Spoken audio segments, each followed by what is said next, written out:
Tehran के बेहद सुरक्षित इलाके में इस्माइल हानिया की हत्या ने ईरान की साख पर सवाल उठा दिया। यही वजह है कि ईरान हानिया पर हमले से जुड़ी बेहद कम जानकारी दे रहा है। हानिया जिस इमारत में था वहां मिसाइल से हमला हुआ या फिर किसी ड्रोन से धमाका कराया गया, यह भी साफ नहीं हुआ है। एक रिपोर्ट में दावा किया गया है कि इजराइल की खुफिया एजेंसी इस्माइल हानिया के फोन से उसकी लोकेशन ले रही थी और सही मौके का इंतजार कर रही थी। दावा यह भी कि ईरान के किसी पड़ोसी देश के एयर स्पेस का इस्तेमाल करके इमारत पर मिसाइल से हमला किया गया। ईरान का एक बेहद सुरक्षित इलाका,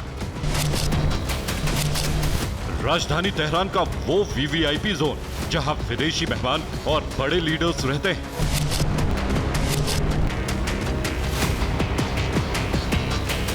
राष्ट्रपति भवन से कुछ ही दूरी पर इसी घर में मौजूद था हमास का नेता इस्माइल हानिया।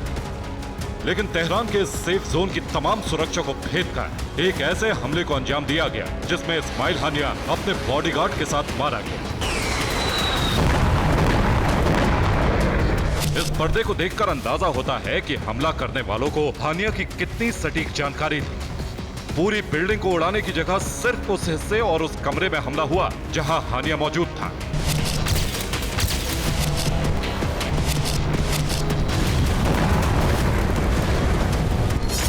एक रिपोर्ट में दावा है कि हानिया के एक बॉडीगार्ड ने जानकारी लीक की। हानिया का बॉडीगार्ड हमलावरों से मिला हुआ था। हमलावर हानिया के फोन को ट्रैक कर रहे थे।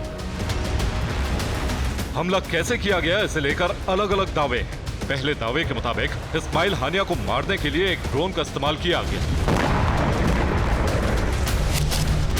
कहा जा रहा है कि ड्रोन खिड़की के रास्ते कमरे में गया और फिर जोरदार धमाका हुआ।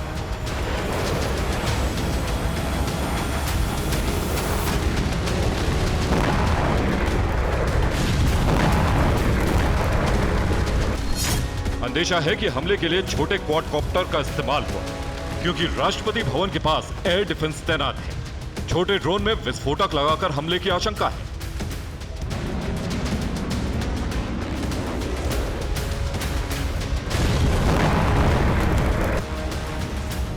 छोटे आकार का ड्रोन बेहद नजदीक उड़ता है और इससे बहुत कम आवाज आती है। माना जा रहा है कि क्वाडकॉप्टर से हमले की वजह से ही ना तो एयर डिफेंस एक्टिव हुआ और ना ही हानिया के बॉडीगार्ड सचेत हो सके।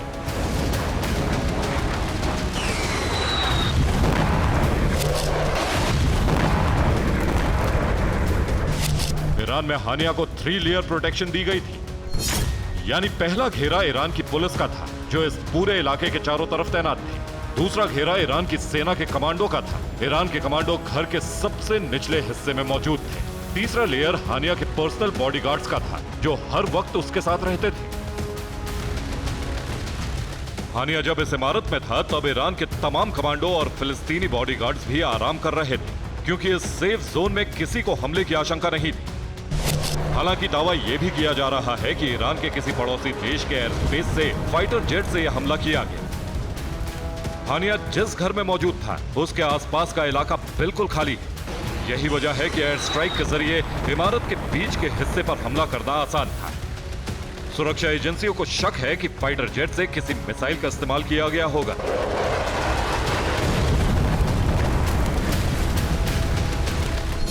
मिसाइल के मलबे से पता चलेगा कि किस देश के हथियार से हमला किया गया। हालांकि अगर हमला छोटे आकार के ड्रोन से हुआ तो हमला करने वाले देश का पता लगाना बेहद मुश्किल होगा क्योंकि विस्फोटक की वजह से ड्रोन बहुत छोटे छोटे टुकड़ों में बंट गया होगा।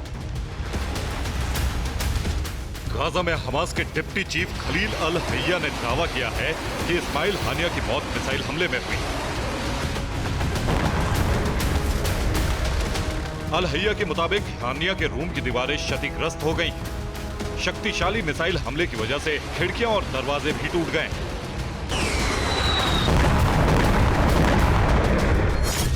कई बार यह साबित हो चुका है कि ईरान में मोसाद का मजबूत नेटवर्क है। ईरान के परमाणु मिशन पर मोसाद पूरी जानकारी रखता है। ईरान से सटे आर्मीनिया बॉर्डर पर मोसाद के कई सीक्रेट ठिकाने हैं। ईरान में मोसाद के एजेंट्स कई ऑपरेशन को अंजाम दे चुके हैं। ईरान के सबसे बड़े परमाणु वैज्ञानिक मोहसिन फखरीजादे की हत्या करके मोसाद दिखा चुका है कि ईरान में उसकी पकड़ कितनी मजबूत है। माना जा रहा है कि मिसाइल हमले के लिए आर्मेनिया के एयर स्पेस का इस्तेमाल किया गया।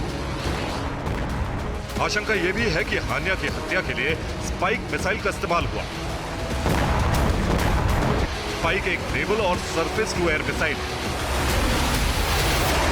स्पाइक मिसाइल से कंट्रोल्ड हमला किया जा सकता है। एक रिपोर्ट के मुताबिक 7 अक्टूबर के बाद से ही इजरायली खुफिया एजेंसी इस्माइल हानिया को मारने के मौके की तलाश में थी।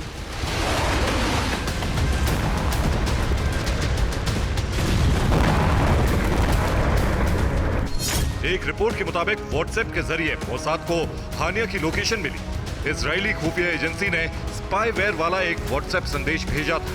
फोन से ही इजरायली खुफिया एजेंसी को सटीक लोकेशन मिल रही थी। रिपोर्ट के मुताबिक इजराइल की खुफिया एजेंसी एक ऐसे मौके की तलाश में थी जब हानिया की मूवमेंट ना हो रही। यही वजह है कि हमला उस वक्त हुआ जब हानिया एक इमारत में था।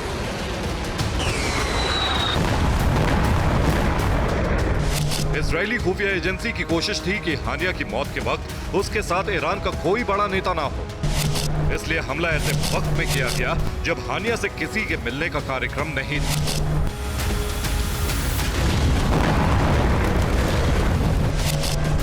ईरान ने फिलहाल हत्या के तरीकों और जांच को लेकर कोई खुलासा नहीं किया है,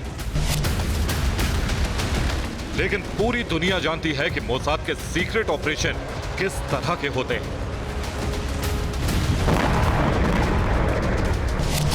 ब्यूरो रिपोर्ट, TV9 भारत वर्ष।